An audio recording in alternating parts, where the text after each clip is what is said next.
11 world-class athletes, full strength, no injuries, nothing physically wrong with a single one of them. And still, the entire team collapses because one player on the field just started panicking. That's not a coaching failure. That's not bad luck. That's a documented psychological phenomenon, and it just played out on the biggest stage in sports. At the 2026 World Cup final, Spain's captain Rodri walked into the semi-final against France and told his teammates something simple: be more eager to win than scared to lose. Spain went on to lift the trophy. That single reframed sentence from one player wasn't motivational filler. It was a direct intervention into something psychologists call emotional contagion. Psychologist Elaine Hatfield spent decades studying how emotion spread between people, often without either person noticing.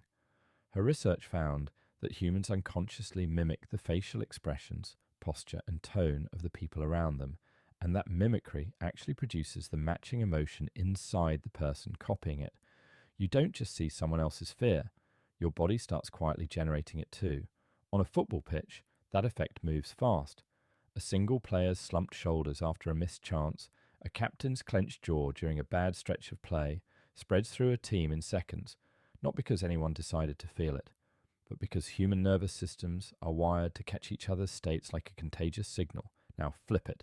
Lionel Messi walked into his final World Cup at 2026, carrying a calm that had nothing to do with results on the scoreboard. Teammates have described playing alongside him as reassuring regardless of the score.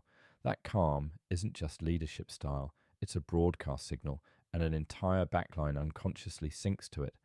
This connects to a concept psychologist Albert Bandura called collective efficacy, a team's shared belief that together they can actually pull something off. Bandura's research found collective efficacy predicts performance better than individual skill alone. A team that believes it can come back from 2 goals down plays differently than a team that doesn't, even with identical players on the field.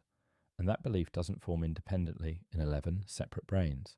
It gets built or broken largely through the visible confidence of whoever the group looks to first. That's why captains matter more than the armband suggests. Psychologist Henri Tajfel's work on social identity theory showed that people don't just belong to groups, they absorb a group's shared identity into their own sense of self.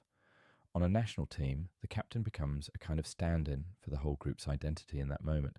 When Rodri stayed composed under pressure, he wasn't just calm for himself, he was modelling what being Spain looked like right then, and 10 other players recalibrated around that model in real time. Here's the part that should change how you watch the next match. None of this requires a single word. Hatfield's research and later studies on sports teams both point to the same conclusion. Most emotional contagion travels through posture, facial expression, and body language, not speech. A goalkeeper's confident stride toward a penalty, a striker refusing to hang his head after a miss, a captain jogging back to shape instead of throwing his arms up. These are silent broadcasts, and every player on the pitch is unconsciously tuned to receive them. This is why commentators obsess over a team's body language after conceding a goal. It's not decoration, it's the single fastest predictor of what happens in the next 10 minutes, because the next player's nervous system is already downloading the last player's state. So next World Cup, watch differently. Don't just watch the ball.